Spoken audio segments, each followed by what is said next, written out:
and the man investigators say is responsible for the mass shootings at Brown University and the shooting death of an MIT professor in Brookline. Police tracked him to a storage unit in Salem, New Hampshire, and that's where they say he took his own life. Now, investigators are laying out how they finally identified him. Of course, his connection also with the university and that murdered professor. Still so many unanswered questions, including a motive. This massive investigation spanned 3 states over 6 days. The WBZ team has been covering the developments all week long. This morning, Jared Hill is in New York with the impact this case is having on a green card program. Samantha Cheney's in Brookline with the suspect's ties to the MIT professor. But we begin with Anna Myler, live in Salem, New Hampshire. Anna? Paula, good morning. This is where that intense multi-state manhunt came to an end at this storage facility in Salem, New Hampshire, when the FBI SWAT team found that man dead here of an apparent self-inflicted gunshot wound. The tip that cracked this case wide open, officials say, was about the car that the suspect rented. It was actually a video that provided us with a description of a vehicle. That was corroborated to a tip that was received to the tip center. That room was packed with detectives, agents receiving calls on a daily basis. We started early and left late. Then Flock and the LPR was able to provide us with this description of this vehicle. That vehicle was picked up by Flock, which led us to a car rental place in Massachusetts. In a late-night news conference, officials revealed the alleged shooter is Claudio Neves Valente, a 48-year-old Portuguese national living in the U.S. legally. Investigators say he spent 1 year studying physics at Brown 25 years ago. School officials say he likely took classes in the building where he allegedly opened fire on Saturday, killing 2 students and injuring 9 others. On Tuesday, officials released a photo of a person they wanted to speak with who had been in the same proximity as the suspect on Saturday.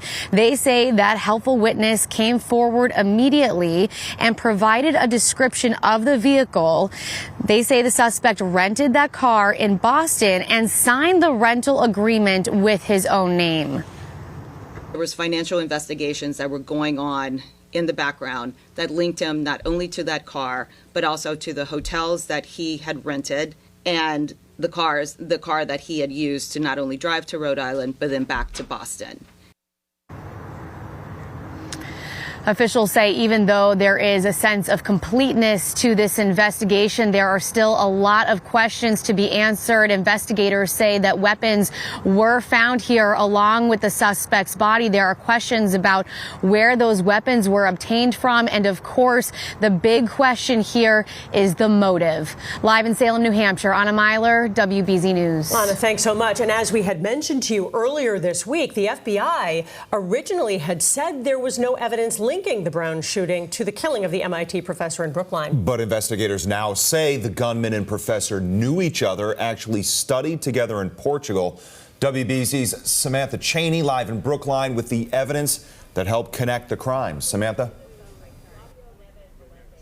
Good morning, Chris. Well, after days of thorough investigation, authorities, they tell us that video is what actually captured that suspect, 48-year-old Claudio Valente, driving from Rhode Island, where we're told he may be responsible for that shooting at Brown University, and then coming here to Brookline and killing that professor, Nuno Valero, at his home just 2 days later. Now, the authorities, they say the motive behind this shooting isn't clear just yet, but we're told that there is no doubt that the professor was the intended target of that shooting. Officials say the suspect, who attended graduate school or undergraduate graduate school at Brown University for a short period and studied physics. Also attended the same school in Portugal with the slain professor between 1995 and 2000. Authorities say this seemed to be a lone act of violence,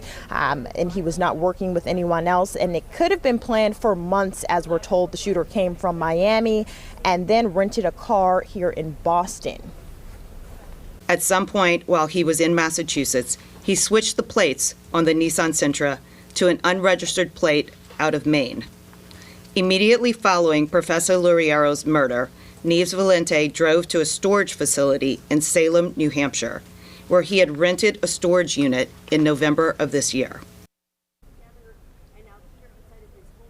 Now, there are still so many unknowns to this case. We're told this is still an active investigation, and it will not be closed until there are no doubts left behind. Live here in Brookline, I'm Samantha Cheney, WBZ News. All right, Sam. And the Trump administration says the suspect was able to obtain a green card through a visa lottery system. So overnight, Homeland Security Secretary Kristi Noem announced a major change to that program. Our coverage continues now with Jared Hill in New York. Chris and Paula, the Trump administration says the U.S. is pausing the diversity visa lottery program through which suspected mass shooter Claudio Neves Valente was allowed to stay in the U.S. and get his green card in 2017. The program launched in the 90s. It offers about 50,000 visas per year. Diversity in this context pertains to people from countries with relatively low rates of U.S. immigration. Portugal is one of dozens of European nations on that list. In order to qualify, a diversity visa applicant needs to have at least a high school education. They're also required to undergo vetting and an interview before getting a visa.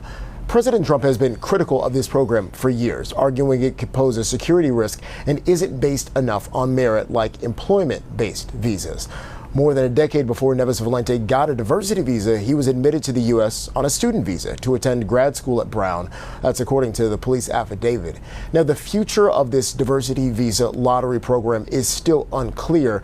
It can't completely be scrapped by the executive branch since it was created by Congress. Jared Hill, WBZ News. So the death of the suspect is just bringing some sense of relief to the community there in Providence, which has been grieving all week. Yeah, students actually told us the violence has really kind of changed the tone on campus. The school's been urging everyone to take precautions. Students say they've been fearful to leave their dorms and walk to and from class every day. Of course, a lot of students have already left for winter break, but those who have stayed behind have been stopping by some memorials to pay their respects. They tell us they're hopeful this will bring back a sense of normalcy and security. I mean, I definitely think there's a sense of relief in the community having found the person. I think that will make everyone feel a little bit better, but I really don't think that justice can truly be served until we do something about these issues that keep happening over and over again. Yeah, if there is a positive note among this, all of the surviving victims who are still in the hospital from the Brown shooting are now in stable condition. And Governor Healey says Massachusetts joins in mourning the victims of these acts of violence. In a statement, she writes, "I'm grateful for the heroic efforts of law enforcement across multiple jurisdictions to locate the suspect. I want the people of Massachusetts to know that law enforcement across all levels of government is working together to learn more about what happened and to keep our communities safe." Stay with WBZ and CBS News Boston. We have followed this story every step of the way, and we'll continue to bring you updates on the investigation.